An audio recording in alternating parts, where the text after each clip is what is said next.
సామెతలు 28వ అధ్యాయం 6వ వచనం నుంచి.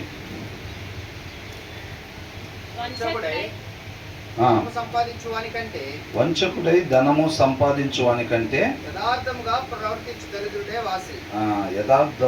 ప్రవర్తించు దరిద్రుడు వాసి అని అంటున్నాడు. అంటే better is a poor man who walks in the integrity. నీతి నిజాయితీగా ఎవరైతే ఉంటారో అది అండర్లైన్ చేసుకోవాల్సింది. ఇక్కడ మనం నిజాయితీగా ఉండాలి అని చెప్పి దేవుడు కోరుకుంటా ఉన్నాడు అనమాట. ప్రతి మనిషి కూడా ఎలా ఉండాలంట? నిజాయితీగా ఉండాలన్నమాట. Than a rich man whose ways in his integrity than a rich man who is crooked in his ways అంట. మార్గం తొలగిపోయి అంటే నీతి తప్పి నిజాయితీగా లేకుండా, నీతి నిజాయితీగా లేకుండా ఎంత ధనం సంపాదించినా, పేరు సంపాదించినా, ఆరోగ్యం సంపాదించుకున్నా సరే దానికన్నా అంటే ఏది మేలంట? యథార్థంగా, నీతిగా, నిజాయితీగా ఉండి పేదవాడిగా ఉండటం మేలు. ఇక్కడ మేలు అని అంటే అలా ఉన్న వాళ్ళు మాత్రమే నిత్య జీవానికి వెళతారు. నీతిగా నిజాయితీగా ఎవరైతే ఉంటారో వాళ్ళు మాత్రమే నిత్య జీవానికి వెళతారు. అంతే తప్ప ఏం చేయకూడదు? నిజాయితీ తప్పిన వారుగా. దాని rich man who is crooked in his వేస్ అంటే మార్గం తొలగిపోయి ఒక మనిషి ఉండాల్సిన రీతిగా ఉండకుండా నువ్వు ఎంత పేరు సంపాదించినా, ఎంత ఆరోగ్యంగా ఉన్నా సరే, ఎంత డబ్బులు సంపాదించినా సరే అది ఉండకూడని విధానము అని అంటున్నాడు అన్నమాట. అర్థమవుతుందండి? మనం ఎక్కడున్నా సరే నీతిగా నిజాయితీగా మాత్రమే ఉండాలి. డబ్బులు వచ్చినా రాకపోయినా, పదవులు వచ్చినా రాకపోయినా, ఏది వచ్చినా రాకపోయినా సరే ఒక మనిషి ఉండాల్సిన విధానం ఏంటంట? నీతిగా, యథార్థం, నిజాయితీగా ఉండాలన్నమాట. అర్థమవుతుందండి? నీతి తప్పు ఎప్పుడు కూడా మనం ఉండకూడదు. మనం ఎప్పుడైతే ఈ లోకంలో దేనికోసం మన నీతి తప్పుతాం చూసారండి, ఆ నీతి తప్పినప్పుడు ఏం పోయింది? అపవాది మన ముందు ఏదో ఒకటి పెట్టి అట్రాక్ట్ చేస్తూ ఉంటాడు. ఈ లోకంలో విలువైన దాన్ని పెట్టి మనల్ని ఆకర్షించడానికి ప్రయత్నం చేస్తూ ఉంటాడు అనమాట. అంటే అపవాదికి మన దగ్గర ఉన్న ఒక విలువైంది కావాలి. ఏం కావాలంట? ఏం కావాలి? మన దగ్గర ఏదైతే జీవం ఉందో ఆ జీవాన్ని మనం కోరుకోకూడదు, వెళ్ళకూడదు. నిత్య జీవానికి మనం వెళ్ళకూడదు అని చెప్పి ఈ మరణంలోనే మనం ఉండిపోవాలి అని చెప్పి అపవాది చూసుకుంటూ ఉంటాడు అనమాట. అందుకని మనం ఏం చేస్తాడు? ఏదో ఒకటి లోక సంబంధమైంది, ఈ లోకంలో విలువ కలిగిన దాన్ని తీసుకొచ్చి మన ముందు పెట్టి ఏం చేస్తాడు? ఆకర్షిస్తూ ఉంటాడు అనమాట. అర్థమైందండి? అందరికి చూడాలండి. ఇంకా అపవాది ఈ లోకంలో విలువైంది అనమాట. లోకంలో విలువైన దాన్ని తీసుకొచ్చి మన ముందర పెట్టి ఆకర్షిస్తూ ఉంటాడు. ఎందుకని? వాళ్ళని చూసి వీళ్ళని చూసి బాగా డబ్బులు రావాలి, అవునా, మంచి పేరు రావాలి, అందరు మనల్ని మెచ్చుకోవాలి. ఇప్పుడు ఇట్లాంటివన్నీ కావాలని అనుకుంటే అక్కడ కూర్చో, ఎక్కడో దగ్గర కూర్చో. అయితే ఏమైందంట? మన నీతి కోల్పోయేటట్టుగా, నీతి తప్పేటట్టుగా చేస్తాడనమాట. బాగా డబ్బులు సంపాదించాలనుకోండి, లోకంలో ఏం చేయాలి? నీతి తప్పాలండి. వాక్యం ఏం చెప్తుంది? నిన్ను వల్లే నీ పొరుగు వారిని ప్రేమించమని చెప్పి వాక్యం చెప్తుంటే మనం బాగా డబ్బులు కూడబెట్టాలంటే ఏం చేయాలి? ఎవరు ఎట్లా పోతున్నా మనం పట్టించుకోకూడదు. ఎవరు ఎన్ని ఆకలి కేకలు వేసినా సరే మనం పట్టించుకోకూడదు. ఎవరు ఎంత ఇబ్బందుల్లో ఉన్నా, అవసరతల్లో ఉన్నా సరే మనం పట్టించుకోకుండా ఉంటే మనం చక్కగా డబ్బులు సంపాదించుకుంటూ ఉండొచ్చు అన్నమాట. అర్థమవుతుందండి? అది పేరు సంపాదించుకోవాలి, డబ్బులు సంపాదించుకోవాలి, ఇలాంటివన్నీ చేయాలని అంటే అందుకని. కాకపోతే ఈ డబ్బులు ఉంటే ఏమేమి వస్తాయి?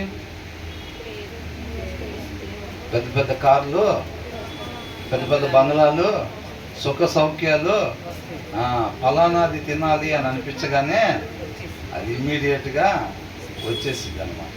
అవునండి. ఈ లోకంలో ఏదైతే ఉంటాయో విలువ కలిగిన బంగారం వచ్చిద్దా లేదా? డబ్బులు ఉంటే వెండి వచ్చిద్దా లేదా?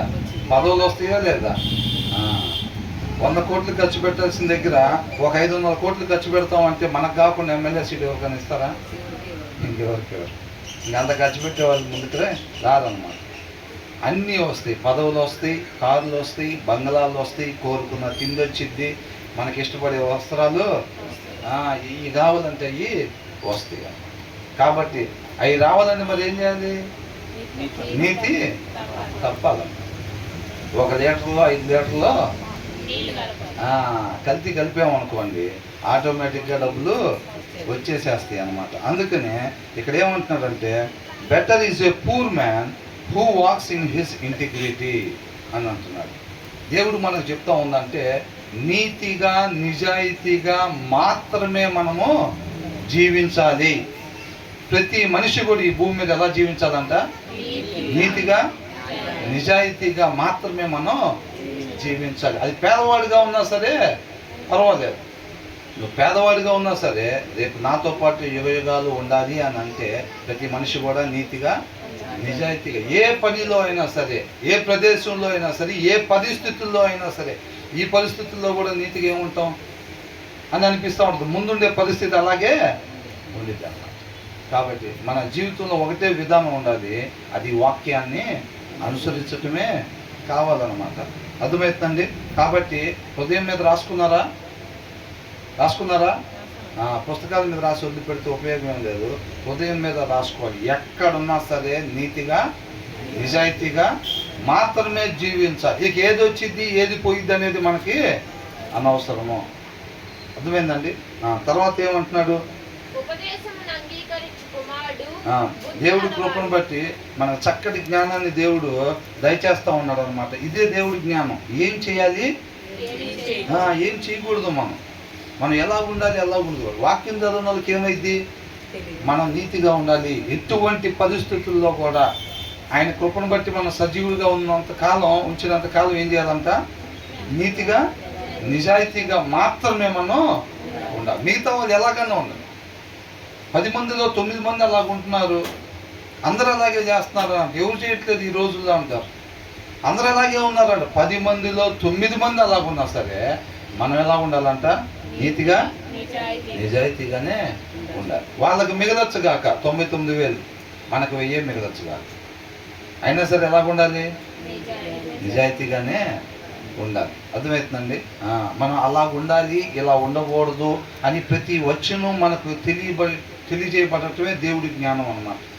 ఆ జ్ఞానము, ఆ వివేకమే మనం ఏం చేయమంటున్నారు, ఏం చెయ్యొద్దు అంటున్నారో తెలుసుకొని ఆ చేయమన్న రీతికి మాత్రమే మనం చేసుకుంటా వెళ్తూ ఉంటే అది తిన్నగా ఎక్కడికి తీసుకెళ్ళిద్ది?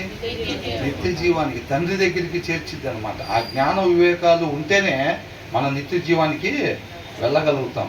మన వాక్యం చదివినప్పుడు ఆయన నోట నుంచి వచ్చిద్దంత జ్ఞానం. అవునా? కాబట్టి వాక్యం చదువుతూ ఉన్నప్పుడు మనకి ఎలాగుండాలి, ఎలా ఉండకూడదో తెలుస్తూ ఉంటుంది. కాబట్టి ఆ రీతిగా ఉండటం వల్ల మనం ఆ జ్ఞాన వివేకాలు కలిగి మనం, యేసుక్రీస్తు వారు కూడా అంతే ఉన్నారా లేదా? తండ్రి దగ్గర నుంచి ఆ జ్ఞానాన్ని వివేకాన్ని పొందుకొని దాని ప్రకారంగా తండ్రి దగ్గరికి చేరుకున్నారనమాట. మనకు మంచి మాదిరిని కనపరిచారు. తర్వాత ఏమనుంది?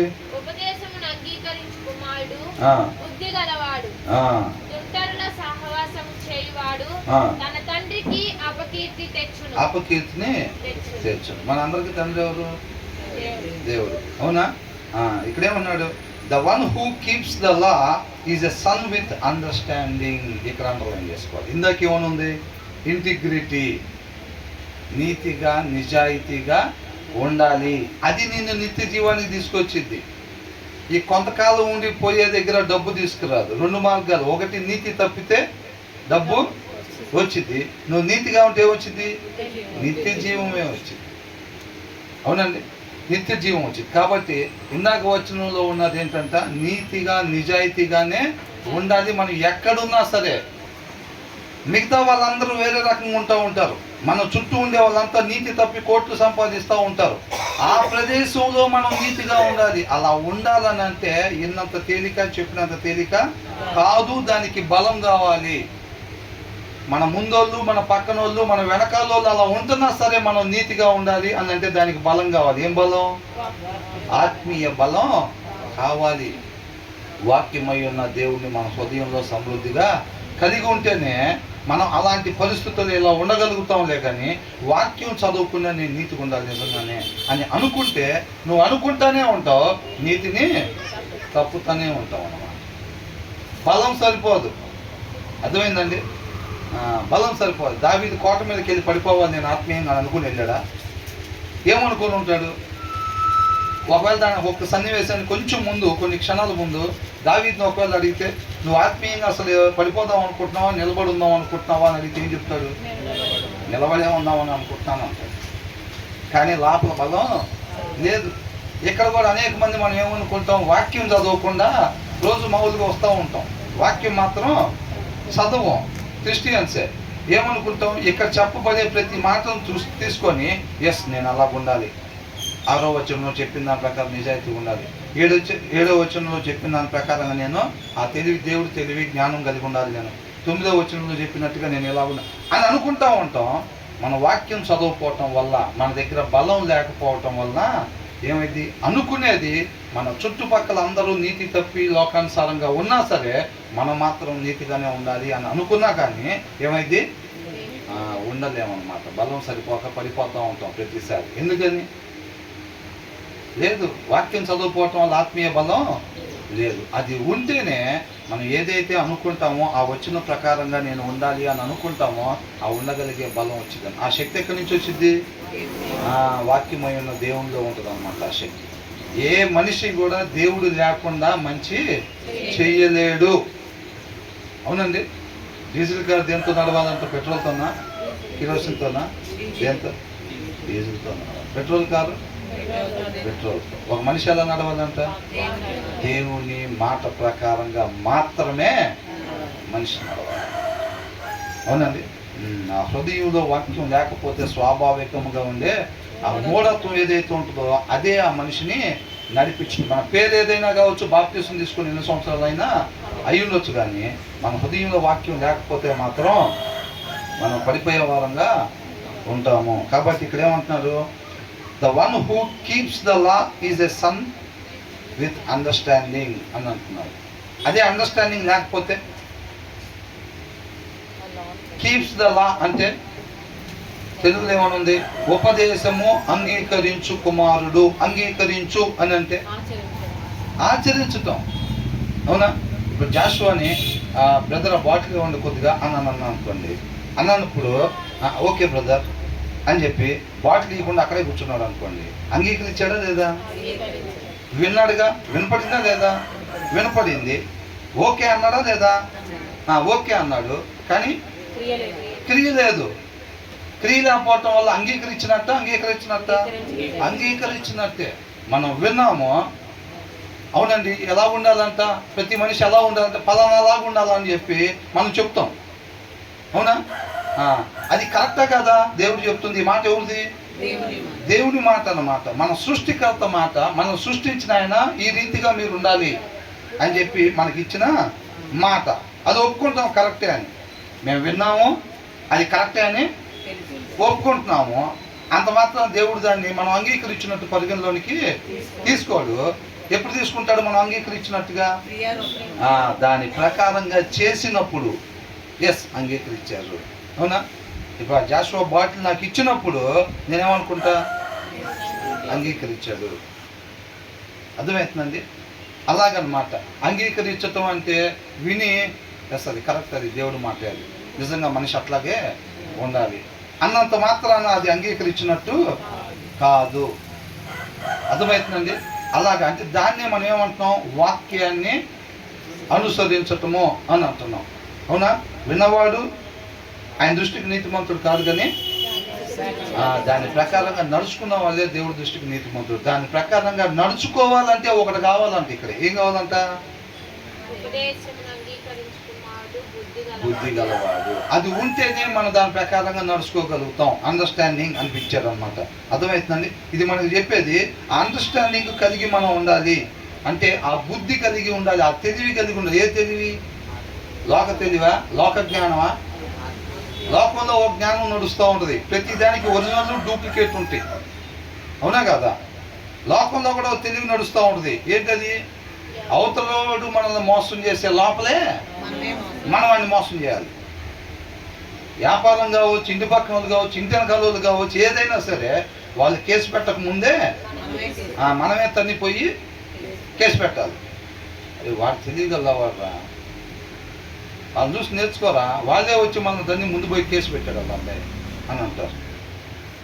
ఏంటన్నా అది లోకంలో ఉండే తెలివి, అది లోక జ్ఞానం, అది అవునా? కాకపోతే ఇక్కడ కావాల్సింది లోక జ్ఞానం కాదండి. ఏం కావాలంట? దేవుడి జ్ఞానం కావాలి. దేవుని జ్ఞానము, ఆయన యొక్క తెలివి ఉన్నట్టయితే కనుక మనం చూసాం కదా యెషయా గ్రంథంలో యేసుక్రీస్తు వారు కూడా మనిషిగా పుట్టిన తర్వాత ఆయన ఏమేమి చూశారు? ఇది 11వ అధ్యాయం అనుకుంటే, ఒకసారి తీయండి.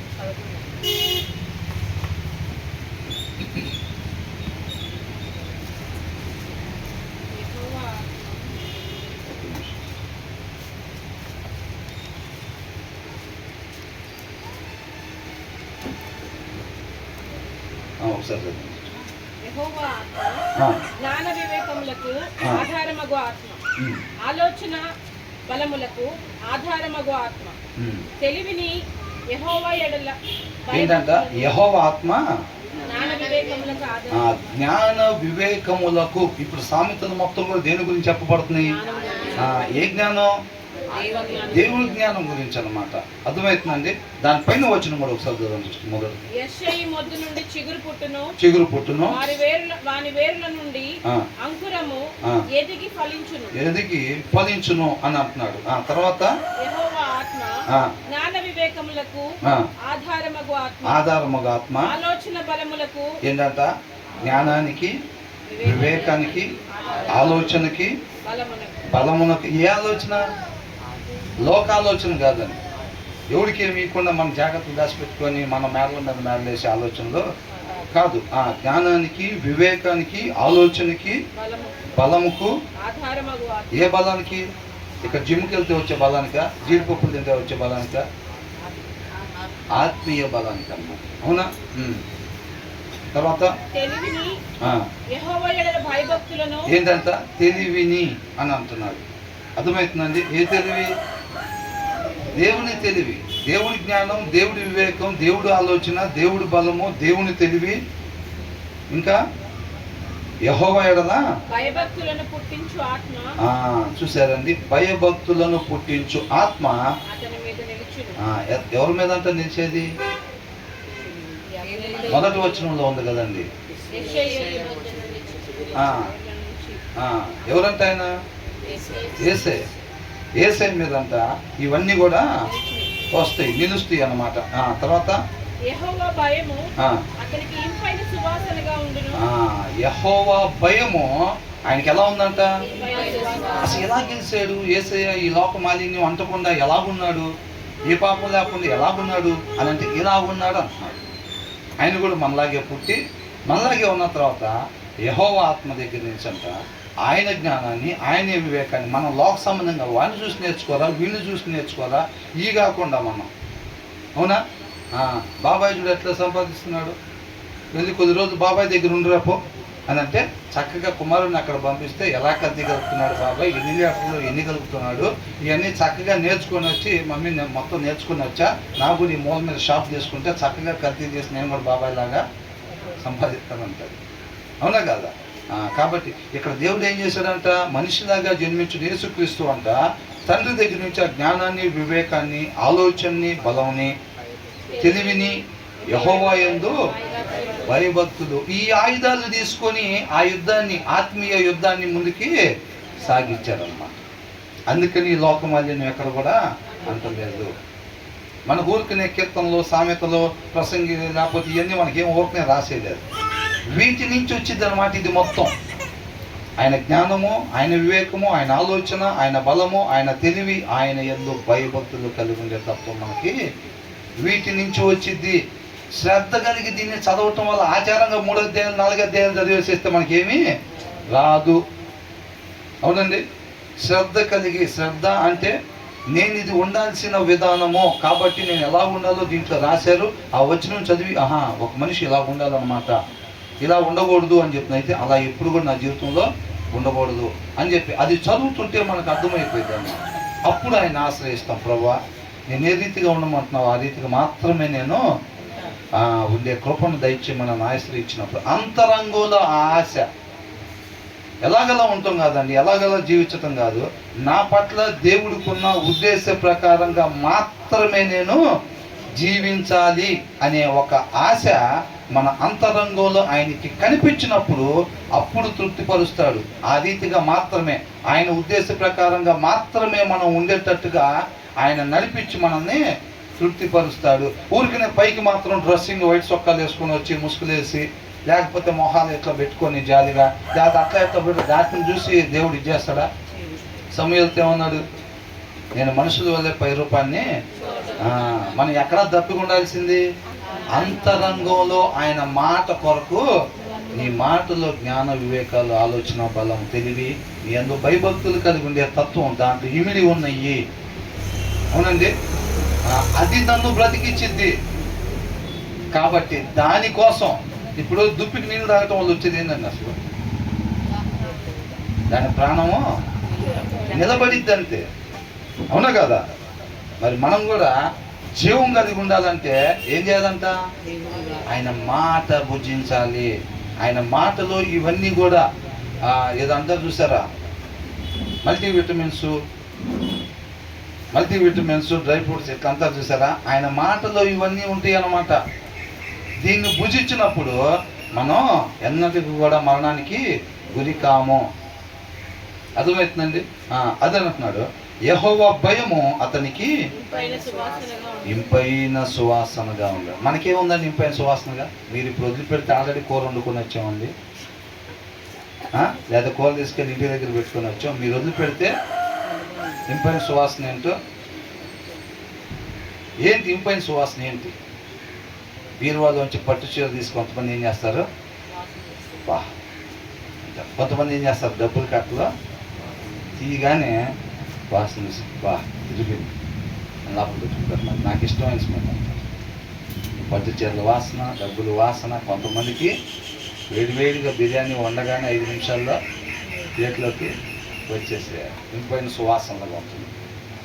యేసయ్యకంట తండ్రి అంత భయము అతనికి. ఆయన ఎందుకు భయము అని అంటే ఏంటి? భయభక్తులు అని అంటే, దేవుని ఎందుకు భయభక్తులు అంటే ఏంటి? చెడుతనాన్ని విసర్జించుటయే.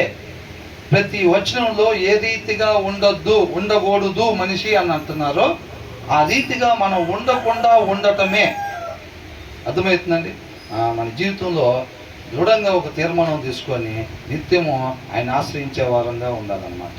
ప్రభువా, నీ వాక్యంలో ఏదేదైతే ఏ రీతిగా అయితే మనిషి ఉండకూడదు అని చెప్తున్నావో ఆ రీతిగా నేను ఎప్పుడూ ఉండకుండా నీ కృపని దయచేయమని చెప్పి నిజంగా ఆశపడేవాళ్ళు, నిజంగా ఇష్టపడేవాళ్ళు. అవునండి, నేను నీటి వాగుల కొరకు దుప్పి ఆశపడినట్టు నిజంగా ఆయన మాట కొరకు ఆశపడతానంటే నీళ్ళు కనపడినప్పుడు తాకుండా ఉంటుందా దుప్పి? ఆ మాట చెప్పి అసలు నీళ్ళ కోసం తహతహలాడిపోతున్నాను, నేను దప్పికొని ఉన్నాను అని చెప్పి నీళ్ళు కనపడినప్పుడు తాగట్లేదు అనుకోండి, ఏమైంది? అది దప్పికుందా? దప్పిక లేదా? దప్పిక లేదు. అడిగితే ఏం చెప్తుంది? మనిషి దేని ద్వారా నడవాలి? దేవుని వాక్యం ద్వారా అంటాం. దప్పికొన్నారా అంటే ఏం చెప్తాం?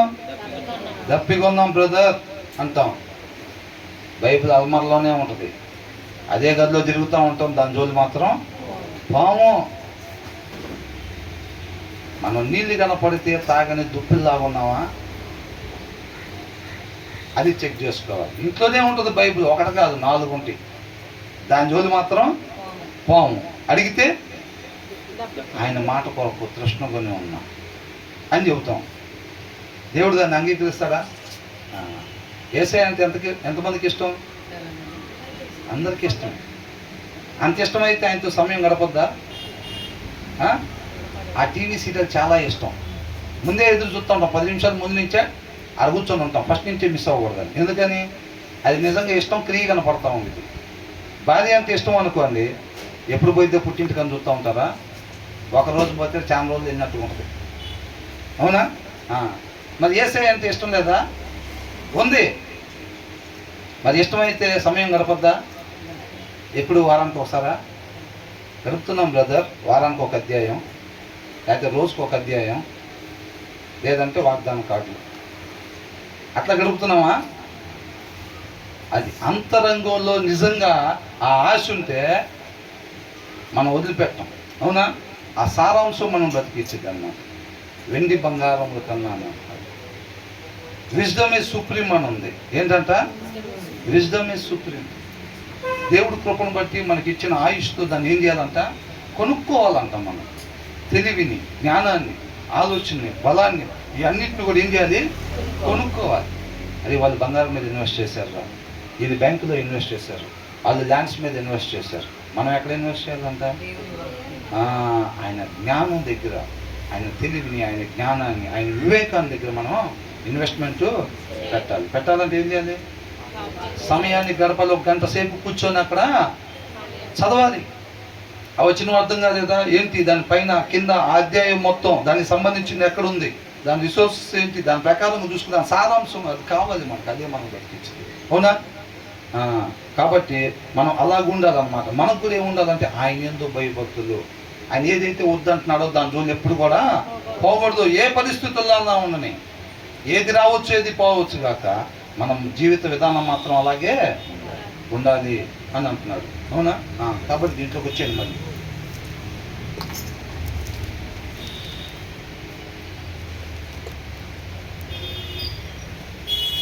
ఇక్కడ ఏమంటున్నారు? బుద్ధి గలవాడు అంగీకరించాలి, వాక్యానుసారంగా ఉండాలి. మనం అందరం అనుకుంటాం కదా, వాక్యాన్ని అనుసరించి నీతిమంతులుగా ఉండాలి, నిత్య జీవంలో తండ్రితో పాటు వివేకాలు ఉండాలి అని అనుకుంటాం. అలా ఉండాలి అని అంటే మనకి ఆ దేవుని బుద్ధి ఉండాలి, ఆ అండర్స్టాండింగ్ అనేది ఉండాలి. అప్పుడు మాత్రమే the one who keeps the లా అనేది, అంటే వాక్యాన్ని అనుసరించటము అనేది మనం చేయగలుగుతాము. అది లేకపోతే మనము చేయలేము. But companion of gluttons shames his father. Gluttons అని అంటే అత్యాస, అతిగా తినటము, అతిగా త్రాగటము, దాని అనమాట. తిండిబోతులను తాగుబోతులను అని చెప్పి రాయబడి ఉందన్నమాట. అర్థమవుతుందండి? మేమేముందండి 3 ప్లేట్లు తింటాం అంతే. వాళ్ళు సీసాలు తాగుతారండి, చేయకూడదు. అట్లాగా తింటంలో తప్పు లేదు, బలం వచ్చింది. ఏమొచ్చిందంట? బలం వచ్చిందంట తింటే. బైబిల్ ఏమని ఉందంటే అవసరానికి మించి తినటము, మందు తాగటము 2 సమానం అని రాసిపెట్టింది. అవునా? వాళ్ళకి ఏమైద్ది? మందు తాగే వాళ్ళకి ఏమైద్ది? మత్తు ఎక్కింది. మన అవసరానికి మించి తినండి అనుకుని ఏమొచ్చింది? మత్తు వచ్చింది. వాళ్ళు బయటకు ఊక్కుంటూ వెళ్తారు, మనం మంచం దగ్గరికి ఎట్లా వెళ్తాం? మంచం దగ్గరికి మనం కూడా బయటికి స్టడీగానే వెళ్తున్నట్టు ఉంటుంది, లోపల ఎలా ఉంటే మనం కూడా ఊపుకుంటా వెళ్తున్నట్టు. అర్థమవుతుందండి? మనం అతిగా తిన్నప్పుడు ఏమైంది? అప్పుడే ఇంటి పక్కన వచ్చి, ఏమండి మా అమ్మాయి ఇట్లా పలానా దగ్గర నుంచి వచ్చిందండి, మళ్ళీ ఇప్పుడు 1 గంటలో వెళ్ళిపోయింది, ట్రైన్ ఉంది, ప్రార్థన పెట్టుకుంటున్నాం రండి అన్నారు అనుకోండి. అమ్మ బాబు ఇప్పుడు ప్రార్థన, ఇప్పుడే 3 ప్లేట్లు లాగిచ్చానే అని అంటాం. 3 ప్లేట్లు లాగించగానే ఇంటి పక్కన వచ్చి, ఏమండి మా అమ్మాయి ఇట్లా హాస్టల్ నుంచి వచ్చిందంటే 1 గంటలో వెళ్ళిపోయింది, కొద్ది ప్రార్థన పెట్టుకున్నాం రెండు అని అంటే, ఇక అక్కడికి పోయి మనం మోకాలు వేసిన ఆత్మ నడిపింపు రాదు. కొంచెం సిస్టర్ వాక్యం అందిస్తారు, బ్రదర్ చెప్పేటప్పుడు అని అన్నారు అనుకో, ఇంకేం సిస్టర్ ఆల్రెడీ 3 ప్లేట్లు కమ్మగా లాగిచ్చి వచ్చారు. 3 ప్లేట్లు లాగిచ్చి వచ్చి వాక్యం చదవమంటే ఇంకెక్కడ చదివేది? పాడమంటే కూడా అంతే ఉంటుంది అన్నమాట పరిస్థితి. శరీరం సహకరించిద్దా? ఆత్మ నడిపింపుకి శరీరం ఎల్లప్పుడూ సహకరించేటట్టుగా ఆహారాన్ని మనం తీసుకోవాలన్నమాట.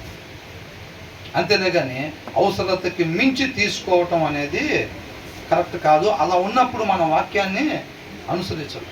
అనుకున్నాం కదా, చాలామంది అట్లా తిన్నప్పుడు ఏమవుతుందంటే, ఈ టైంలో సైలెంట్లో పెట్టి కొద్దిసేపు అనుకుంటే హాయిగా ఉండిద్ది అన్నమాట. వాళ్ళు ఏం చేస్తారంటే సైలెంట్లో పెట్టి పడుకుంటారు. ఇంటి పక్కన ఎవరికి బాగలేదు, హాస్పిటల్కి వెళ్ళాలి, వాళ్ళు మన సహాయం కోసం వస్తారు. మనం వచ్చినప్పుడు ఏం చేస్తాం? ఫోన్లు చేస్తూ ఉంటారు. ఫోన్లు చేస్తూ ఉంటే ఫోన్లు కలవు. మనం లోకానికి వెలుగుగా ఉప్పుగా ఉండాలి. అలాంటి అవకాశం ఎక్కడెక్కడ దొరికిద్దా? మనం గబక్మని వెళ్ళిపోయి వాళ్ళ హస్బెండ్ లేకపోతే వాళ్ళ నాన్నగారు డ్యూటీలో ఉన్నాడు అనుకోండి, మనం వెళ్ళిపోయి ఈ లోపల ఆటోకి ఏదైనా పిలుచుకొచ్చి ఆయన ఎక్కించుకొని హాస్పిటల్కి, అలాగే శరీరం సహకరించేటట్టు ఉండాలి కదా. అవునా? మనకి ఎట్లా ఉంటుందంటే లోపల బాగోని మీ అబ్బాయిని తీసుకెళ్తాం తేలిక హాస్పిటల్కి, ఈ టైంలో నన్ను తీసుకెళ్ళాకన్నా అనుకుంటారు. ఏంటంట, ఈ టైంలో నేను హాస్పిటల్ దగ్గరికి రావటం చాలా కష్టం అండి మీ అబ్బాయి కన్నా. అట్లుండేది పరిస్థితి. ఎందుకని? అవసరానికి మించి శరీరానికి ఆహారం పెట్టాం. ఇక అది సహకరించిద్దా? అస్సలు సహకరించింది. అర్థమవుతుందండి. అది అంటున్నాడు. అలా ఎప్పుడైతే ఉంటామో అలాంటి వాళ్ళతో సావాసం చేసేటప్పుడు ఏమైంది? అరే మందు తాగకూడదా మేము క్రిస్టియన్స్ అని అంటే, అరే నువ్వు తాగద్దులేరా తిందురా అంటారు వాళ్ళు. నేనంట తిందురా, స్నాక్స్ తిను, ఏమైంది? నువ్వేం తాగొద్దు, నువ్వు చర్చికి వెళ్తావు కదా, నువ్వు నిన్ను తాగమని ఎట్లా చెప్తాం మేము అని అంటారు. ఆడకు పోయిన తర్వాత వాడు ఫస్ట్ స్నాక్స్ తింటాడు, లేదా ఒక గంట సేపు స్నాక్స్ తింటాడు. అది ఎలా ఉంటుందంట? మందు ఎలా ఉండిద్దంట? ముందు వచ్చిన వాళ్ళు చూసాంగా, అది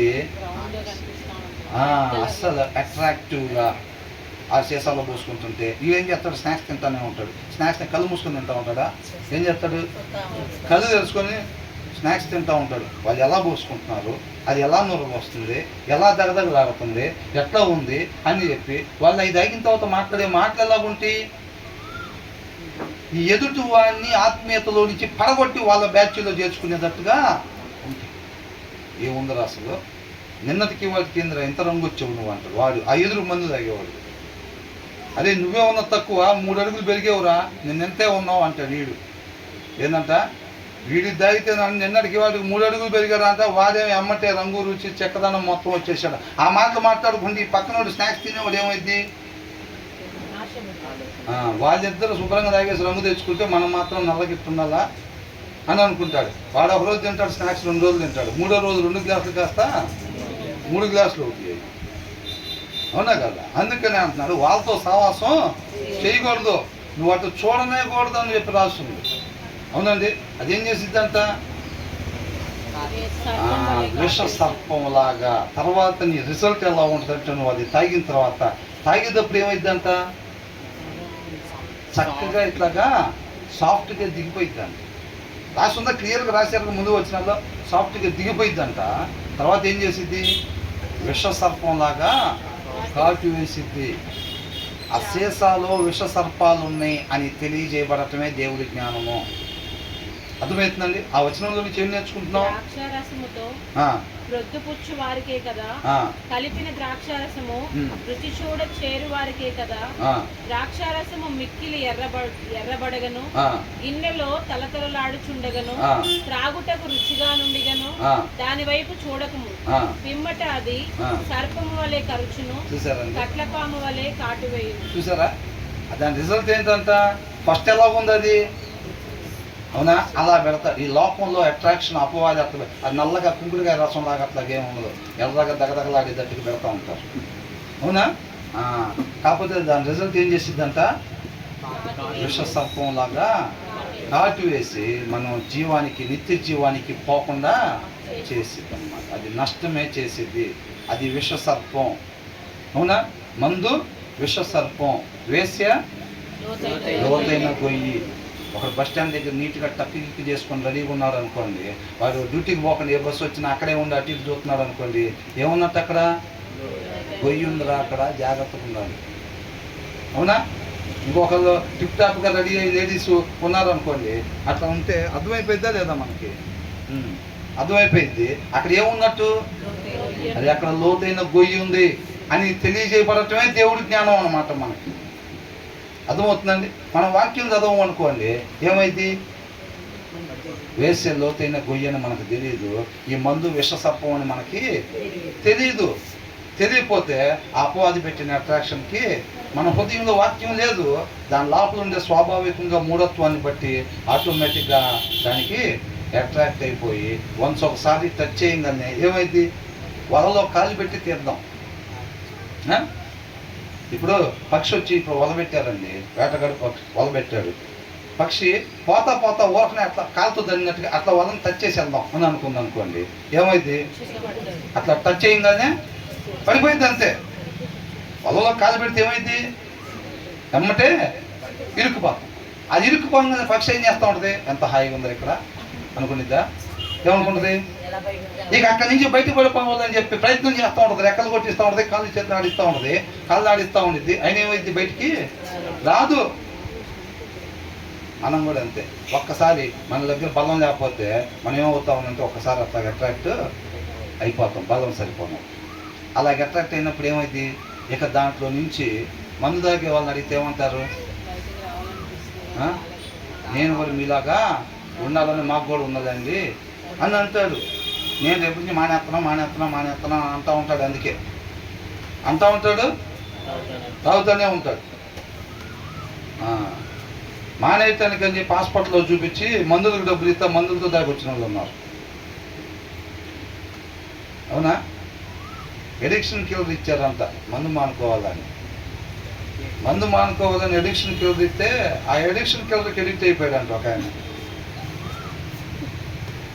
శానిటైజర్ చేతులు కడుక్కోమని ఇస్తే కమ్మగా తాగేసి, అవునా కదా? అట్లా ఉంది. కాబట్టి ఇక్కడ ఏమంటున్నారు? అలాంటి వాళ్ళతో మనం సహవాసం చేయకూడదు. అందుకని అంటున్నారు ఆత్మీయంగా ఉండే సహోదరులు కలిసి ఉండటం ఎంత మనోహరం. వాళ్ళ దగ్గర జ్ఞానం లేనప్పుడంట మనం అక్కడ ఉండకూడదు అని అంటున్నాడు. ఆత్మ నడిపింపు మనకు తెలియపరుస్తూ ఉంటుంది.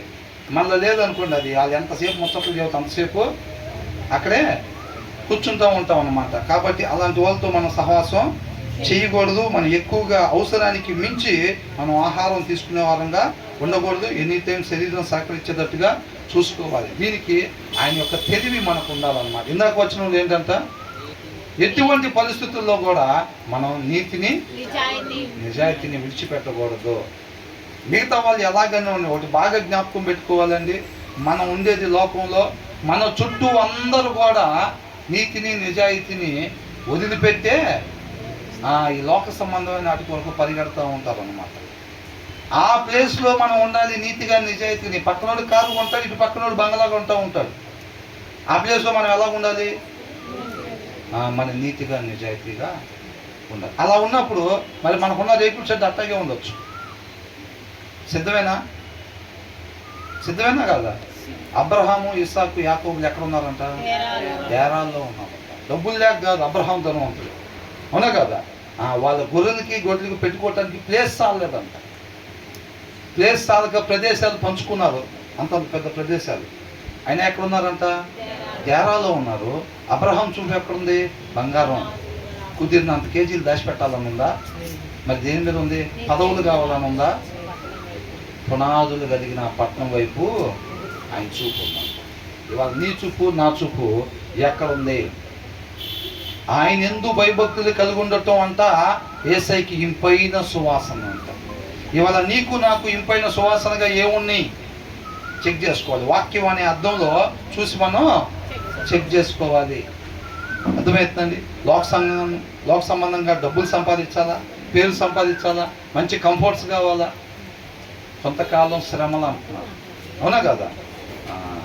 కాబట్టి మనం ఆయన యొక్క జ్ఞానము, ఆయన తెలివి కలిగి ఉండాలి. ఎక్కడున్నా నీతిగా నిజాయితీగా ఉండాలి. ఆయన యొక్క తెలివి మనం కలిగి ఉండాలి. అప్పుడే మనం వాక్యాన్ని అనుసరించే వారంగా ఉంటాము. లేకపోతే ఏం చేస్తారంట? వాక్యాన్ని అనుసరించకపోతే ఏమైంది? షేమ్స్ హిస్ ఫాదర్ అని అంటున్నాడు. తండ్రిని అవమానపరిచేవాడు. ఏ తండ్రిని? మన సృష్టికర్తని. మనం ఎప్పుడైతే నీతి తప్పుతామో, ఉండకూడని రీతిగా ఉంటామో, అప్పుడు దేవుణ్ణి మనం అవమానపరిచిన వాళ్ళంగా ఉంటాము అని అంటున్నాడు. అర్థమవుతుందండి? నా కుమారుడా, నీవు జ్ఞానం పొందుకొని నన్ను సంతోషపెట్టుము అని అంటున్నాడు. ముందు వచనాల్లో ఉందా లేదా?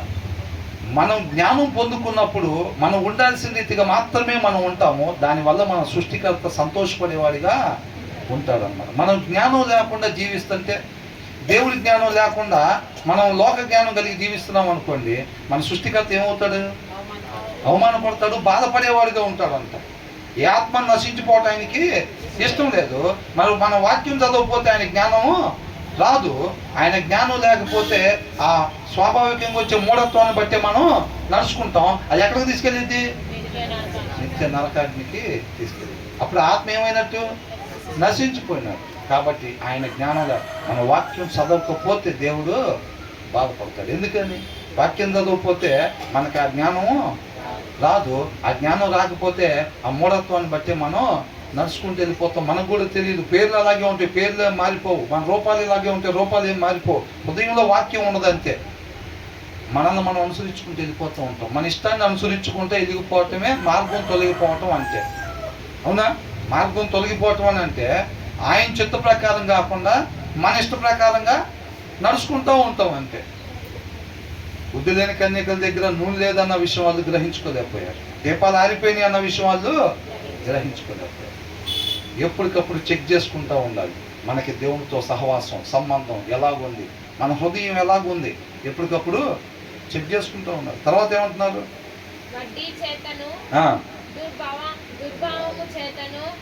దుర్లాభము, whoever multiplies his wealth by interest and profit అని అంటున్నాడు. అంటే తెలుగు ఏమనుందంటే ఇక్కడ వడ్డీ చేతను, దుర్లాభము చేతను, వడ్డీలు, వడ్డీల మీద వడ్డీలు. డబ్బులు ఎవరైనా తీసుకునేది 10 రూపాయలు వడ్డీ అండి, అట్లయితే ఇస్తాం అంటే, అయ్యా 10 అయినా పర్వాలేదు కొద్దిగా ఇవ్వయ్యా అని అంటే వాళ్ళకి ఎంత అవసరం ఆ డబ్బులు? వాళ్ళ అవసరతని మనం ఏం చేస్తున్నాం? క్యాష్ చేస్తాం. అది లోక తెలివితేటలు. అవునా? 10 రూపాయలు వడ్డీకి వాళ్ళ దగ్గర లేవు. లేని వాళ్ళ దగ్గర మనం అధికంగా వడ్డీ వేస్తే మనకేమొస్తాయి? డబ్బులు వస్తాయి. వడ్డీ చేతను దుర్లాభము అంటే మంచిగా వచ్చే లాభము కాదు, నీతిగా వచ్చే లాభము కాదు, న్యాయంగా వచ్చే లాభము కాదు, నీతి తప్పటము వలన వచ్చే లాభము. అర్థమవుతుందండి? నీతి తప్పటం వలన వచ్చిన లాభాన్ని దుర్లాభము అని అంటారు. అట్లా చేస్తే who ever multiplies his wealth by interest and profit gathers it for him who is generous to the poor అని అంటున్నారు. వీళ్ళంతా గ్యాదర్ చేస్తారంట. దేన్ని గ్యాదర్ చేస్తారు? ఎవరైతే ఈ వడ్డీలకి ఇచ్చి దుర్లాభం, నీతి తప్పి డబ్బులు సంపాదిస్తారు చూసారండి, వీళ్ళు ఎవరైతే నీతిగా ఉండి ఉదార స్వభావం కలిగి ఉండి ఏంటి క్రీస్తుని పోలి జీవిస్తూ ఉంటారు చూసారా? క్రీస్తుని పోలి జీవించటం, ఎదుటి వారికి సహాయం, నిన్ను వల్లే నీ పొరుగు వారిని ప్రేమించాలి. 2 ప్లేట్లు ఇడ్లీ, 2 ప్లేట్లు మసాలా దోశ తీసుకెళ్దామని వచ్చాం. అక్కడికి ఏం అవుతాయా, తినడానికి లేదయ్యా అని అంటున్నాడు ఒక ఆయన. అవునా? యాక్టింగ్ వాళ్ళు కూడా వచ్చేసారు అనుకోండి ఇప్పుడు మనకు. అందుకని ఆత్మ నడిపింపుని బట్టి దేవుడు ఎక్కడ ప్రేరేపిస్తే అక్కడ మనం ఇవ్వాలి. కాబట్టి మనకు అక్కడ నిజంగానే ఈయనకు అవసరతలో ఉన్నాడు అని అనిపించినప్పుడు మన అవసరమైతే 1 ప్లేట్ తీసుకుని 1 ప్లేట్ వాళ్ళకి ఇప్పించాలి. అంతేగాని ఏంటి అన్నది తినడానికి అయ్యా ఆకలి అన్నది. ఏం పేరు? యోషువ అంటే మనోడే. ఆయనకి 1 ప్లేట్ ఇడ్లీ ఇవ్వండి అన్నాడు. సత్యనారాయణ అంటే మాకే లేదా తినడానికి ఏందంతా లేరా? ఈ రోజుల్లో ఖచ్చితంగా ఉన్నారు. ఉద్యోగానికి వెళ్ళాం, ఇంటర్వ్యూకి వెళ్తే అది పేరు చూసేది, పేరు క్వాలిఫికేషన్, అది పేరు, ఈ పేరు ఇదంటే ఇది 10 అవర్ అయి ఉంటుంది. ఉన్నారా లేదా? చాలామంది ఉన్నారు. ఈ పేరు ఇదంటే ఇది 10 పౌరు దానికి చెందినోడు వీడు, వీడికి ఇవ్వకూడదు ఉద్యోగం మన దగ్గర. అవునా కదా? అట్లాగా ఉండేవాళ్ళు ఉంటారు. మనం సహాయం చేసాం, ఉదార స్వభావం, దాతృత్వం. ఎదుటి వాళ్ళ అవసరతల్లో ఉన్నప్పుడు మనం ఏం చేయాలి? ఆ ప్లేస్లో మనం ఉంటే ఇతరులు మనకి ఏం చేస్తే బాగుండిద్ది అని అనుకుంటామో అది మనం వాళ్ళకి చేయాలి. అవునా కదా? అదే ప్లేస్లో మనం ఉన్నాం అనుకోండి, తినడానికి లేకుండా అయ్యా ఆకలి అనేటట్టుకు మనం ఉన్నాం అనుకోండి, ఎలా ఉందో ఒకసారి ఊహించుకుంటే చండాలం ఉంది బ్రదర్. ఏంది ఆ పోలిక? దావీదు కోటలో ఉన్నప్పుడు, రాజుగా సింహాసనం మీద కూర్చొని ఉన్నప్పుడు ఆ ప్లేస్లో మీరుంటే ఎట్లా ఉండదని అడగాలే కానీ అడుక్కునే వాళ్ళ కాడ పెట్టి ఆ ప్లేస్లో మీరుంటే ఎట్లా ఉంటుంది? ఏం పోలేదు బ్రదర్ మీరు చెప్పేది అని అంటారు. నిజంగా ఒకవేళ ఉన్నామనుకోండి ఆ ప్లేస్లో ఏమనుకుంటాం చెప్పండి? జనాలు అందరూ వచ్చి చక్కగా తినడానికని వస్తున్నారు, ఏమనుకుంటారు? నాకు కూడా ఎవరో ఒకళ్ళు ప్లేట్ టిఫిన్ ఇప్పిస్తే బాగుండు అని అనుకుంటాం. మనం ఆ ప్లేస్లో ఉంటే జనాలు ఏం చేస్తే బాగుండు అని అనుకుంటామో మనం ఇతరులకు అది చెయ్యాలి అని అంటున్నారు. అవునా? అది జనరస్ అని అంటున్నారు, అది ఉదార స్వభావం అని అంటున్నారు. వీళ్ళు ఎవరైతే ఉన్నారో వీళ్ళెవరు? వడ్డీలకి ఇచ్చేవాడు, 10 రూపాయలు వడ్డీలకి ఇచ్చే డబ్బులు సంపాదించాడు. అయ్యా తిందయ్యా ఆకలయ్యా అని చెప్పి 3 అడుగుతుంటే ఇస్తాడు అక్కడ రూపాయి కూడా ఇది, అసలు రూపాయి కూడా 2 ప్లేట్లు తీసుకొని ఇంటికి వెళ్ళిపోతాం. మీరు 2 అడగండి, 20 మంది అడగండి కాక, నేను మాత్రం దుర్లాభం చేత సంపాదించేవాడికి ఎందుకు ఉండిద్దండి అసలు ఆలోచన కోరిక ఉండిద్దా? నేను వాళ్ళకి సహాయపడేదని చచ్చిపోయినా సరే కలము చచ్చిపోయేటట్టుకున్నా సరే వాళ్ళ డబ్బులు గట్టిగా పట్టుకుని ఇంటికి వెళ్ళిపోతారు. వీళ్ళందరూ అంట ఏం చేస్తారంట? ఆస్తి పెంచుకొనువాడు ఆ, దరిద్రులను కరుణించు వాని కొరకు ఆ. దాన్ని కూడబెట్టును. దరిద్రులను అంటే పేదవారిని కరుణించే వారి కొరకు దాన్ని కూడబెడతారంట. అంటే వాళ్ళ ఆస్తి మొత్తం వీళ్ళకి వచ్చింది, వీళ్ళు కోటీశ్వరులు అయిపోతారు, తర్వాత ఎవరికి దానం చేయకుండా వీళ్ళు తిరుగుతారని కాదు అక్కడ అర్థం. ఏమంటున్నారంటే ఈ దరిద్రులను, ఈ పేదవారిని కనుకరించే వాళ్ళు ఉంటారు చూసారండి, కరుణించే వాళ్ళు ఉంటారు చూసారండి. ఆ వాక్యమై ఉన్న దేవుడు తన హృదయంలో ఉన్నప్పుడు ఆ గుణ లక్షణం వీళ్ళలో నుంచి వచ్చింది. ఆ వాక్యమై ఉన్న దేవుడు ఎవరి హృదయాల్లో లేకుండా ఆ ఉదార స్వభావం ఎవరికి రాదు. అర్థమవుతుందండి? ఇప్పుడు అట్లా ఇచ్చే వాళ్ళ కొరకు వీళ్ళు ఏం చేస్తారంటే, ఇప్పుడు సౌలు గురించి ఏమన్నాడు దేవుడు? సదాకాలం నా జనాలైన ఇశ్రాయేలు మీద నేను రాజుగా ఉంచుదామని చెప్పి నేను నిన్ను సెలెక్ట్ చేసి పెట్టాను అక్కడ అన్నాడు. సెలెక్ట్ చేసి పెట్టాడు. మరి ఇప్పుడు దావీదు చేసిన క్రియలు మొత్తం, దావీదు చేసిన మంచి పనులు మొత్తం అది ఆయనకి ఆస్తే కదా. ఆయనకి సహాయం చేసినప్పుడు కానీ యెహోవా యుద్ధములు జరిగించుట కొరకు నిన్ను ఎన్నుకున్నాడు దేవుడు అని చెప్పి రాశారు దావీదు గురించి. అవునా? వాస్తవానికి అవన్నీ ఎవరు చేయాలి? సౌలు చేయాలి. సౌలు ఆస్తి అదంతా. అర్థమవుతుందండి? సౌలు ఆస్తి అది. సౌలు ద్వారా జరిగించాలని దేవుడు ఆలోచన చేశాడు. ఫస్ట్ సౌలు ఏం చేశాడు? దాన్ని నిలబెట్టుకున్నాడా? నిలబెట్టుకోవాలా. అదంతా సౌలు ఆస్తి అది. సౌలు చేయాల్సింది. కానీ ఆ ఆస్తి మొత్తం ఎవరికి పోయింది? దావీదుకు పోయింది. అర్థమవుతుందండి? ఆ కనికరం కలిగిన ఇటు చూడాలండి, ఇటు చూడాలి, అది వచ్చిపోయింది. అయితే ఆ కనికరం కలిగిన, ఆ ఉదార స్వభావం కలిగిన, ఆ కనికరం కలిగిన, ఆ ఉదార స్వభావం కలిగిన దావీదుకి వెళ్ళిపోయిన ఆస్తి అంతా. అవునా? అది వీళ్ళు చేయాల్సిన పని అతను చేశాడు. నీతి తప్పినోళ్ళు. ఇప్పుడు ఒక మాట అండి, ప్రతి ఒక్కరి పట్ల వాళ్ళ ద్వారా దేవుడు పలానా సత్కార్యాలు చేయాలని ఆలోచన చేసుకుంటాడా లేదా? మనం ఎప్పుడైతే అవిధేయత చూపిస్తామో, ఇష్టపడమో, అప్పుడు ఏమైంది? దేవుడు వేరే వాళ్ళ ద్వారా మోషేతో చెప్పాడు, నువ్వు ఈ జనాన్ని తీసుకుని నేను చూపించే కనాన్ దేశంలోకి తీసుకెళ్ళాలని చెప్పాడు. మోషే దారిలో ఏం చేశాడు?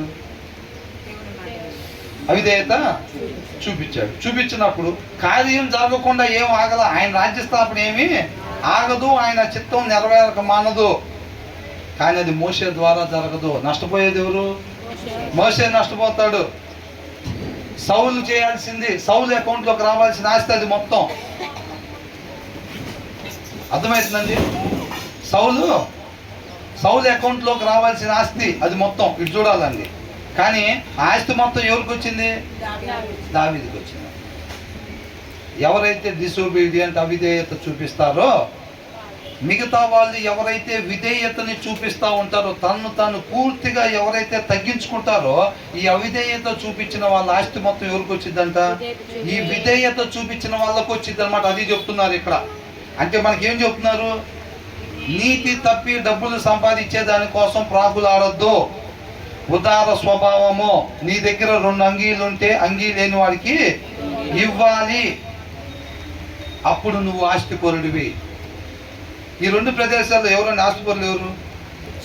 ఈ వడ్డీలకి ఇచ్చి దుర్లాభం చేసి సంపాదించుకున్న వాళ్ళు ఆస్తిపరులా, లేకపోతే ఉదార స్వభావం కలిగిన వాళ్ళు ఆస్తిపరులా?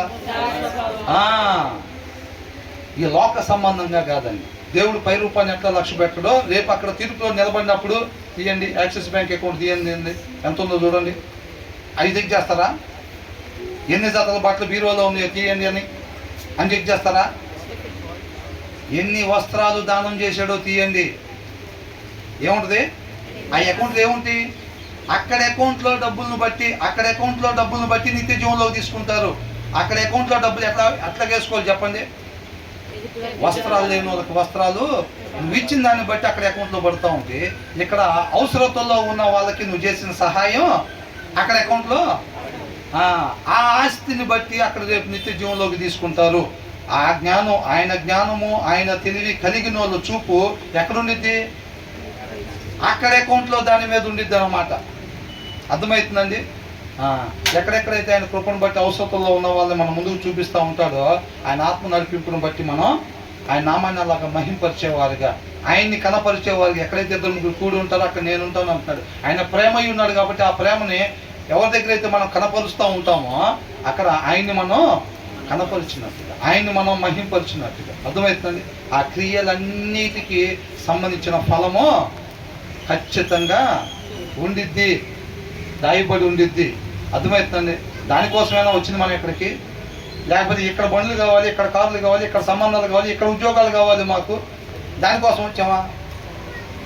దానికోసం మన మరణం తర్వాత పునరుద్ధానంలో తిరిగి లేచినప్పుడు మనకు ఆయన ఇచ్చే బహుమానం కోసం అయితేనే మనం ఇక్కడికి రావాలన్నమాట.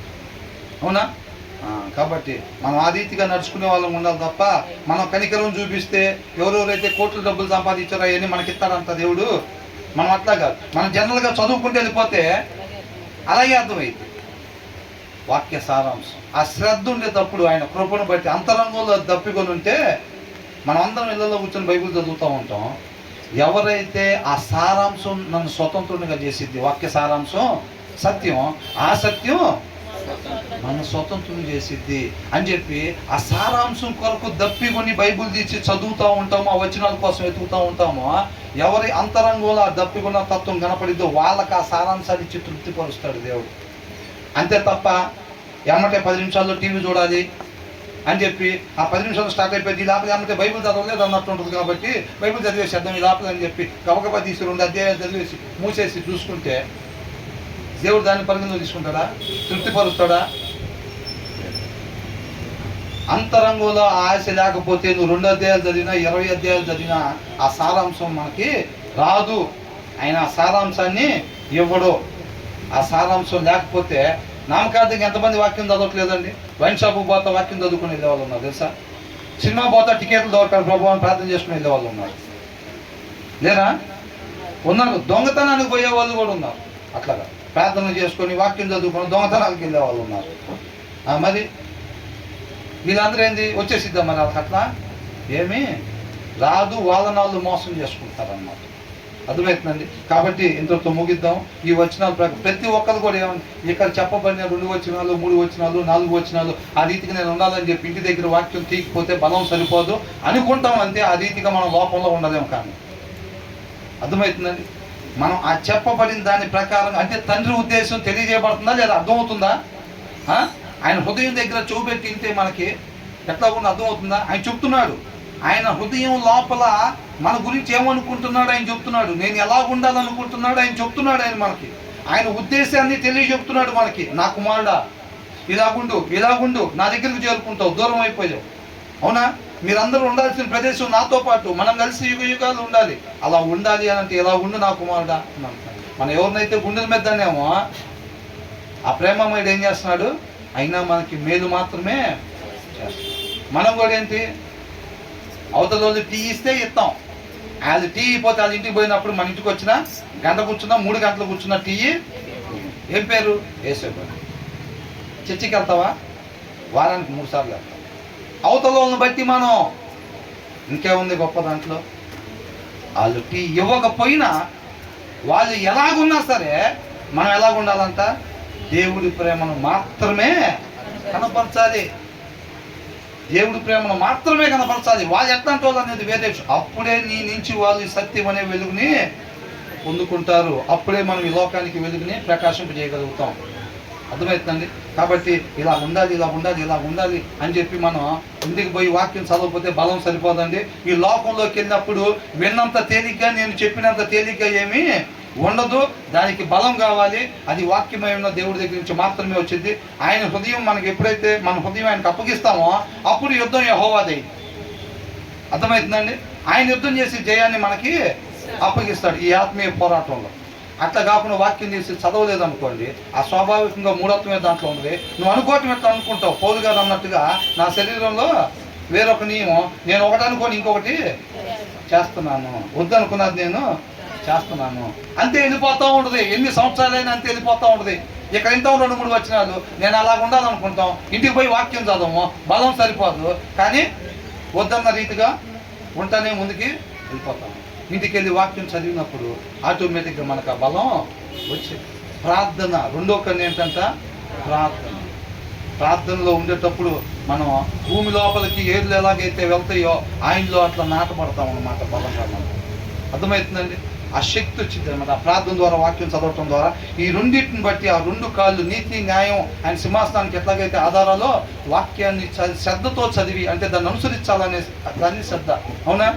శ్రద్ధతో వాక్యం చదవటము ప్రార్థన ద్వారా ఆయన దగ్గర నుంచి బలాన్ని పొందుకుంటే మనం కూడా యేసుక్రీస్తు వారు ఎట్లాగైతే ఆయన నామాన్ని మహింపరిచారో మనల్ని పూర్తిగా జీరో చేసుకోవాలంటే బలం కావాలి. మనల్ని మనం ఉపేక్షించుకోవాలని అంటే నేను నాకు ఇలాగ ఇష్టం నాకనేది మనం అసలు ఎక్కడ ఉండకూడదు. ఇక మీద నా కొరకు కాక మనందరి కొరకు చనిపోయి తిరిగి లేచిన ఆయన కొరకు మాత్రమే నేను జీవించాలంటే మనం చేయాల్సిన పని ఒకటేనండి. మనం ఏం డ్రైవింగ్ చేయాల్సిన పని లేదు, కట్టుబట్టుకుని ఏం ఓపాల్సిన పని లేదు. ఈ ఆత్మీయ పోరాటంలో మనం అనేది ఎక్కడ లేకుండా ఉంటే చాలు.